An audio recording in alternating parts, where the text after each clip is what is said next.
Thank you. Mr. Speaker, as members in this House, we make difficult decisions every day. Some of these decisions are of local significance and others take on national significance. But the only reason we have the ability to make these decisions in the House is because our local constituents gave us their consent and voted for us at the general election. And a point has been made to me that we are not delegates, but when all your neighbours, your local business people, your local pharmacists, local health professionals, your political allies, and indeed your political opponents make the point to you that you have to take a stand on an issue, I feel this is the right course of action. Mr. Speaker, I did not want to resign my frontbench role.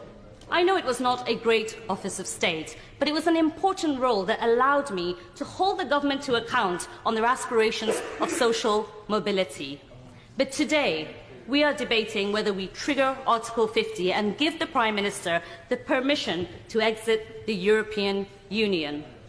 And I feel I would be abandoning my duty to my constituents who have overwhelmingly and unwaveringly made their points that they do not want to leave the European Union. 75% of my constituents voted to remain in the European Union. And my honourable friend from Holborn and St Pancras made the point very powerfully from the dispatch box yesterday that this decision has not been easy. It's been a haze of conflicting emotions as we decide what to do in the Labour Party. But for me, there were two main reasons why I made the decision I did and why I will be voting against the bill today.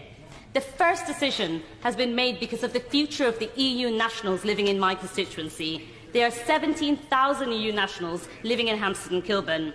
And some people have accused me and told me that I only want to be elected at the next election, which is why I'm taking this stand. Let me tell you, those people can't vote for me at the next election.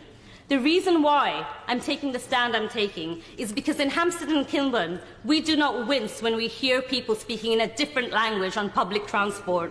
We do not blame the very real pressures on our health system, on our criminal justice system and on our housing by scapegoating others just because they do not look like us and because they do not sound like us.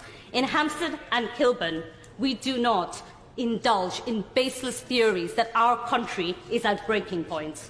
In Hampstead and Kilburn, we celebrate these EU nationals. They are a part of our fabric as much as everyone else, and they have a right to be here as much as the successive generations that came before them.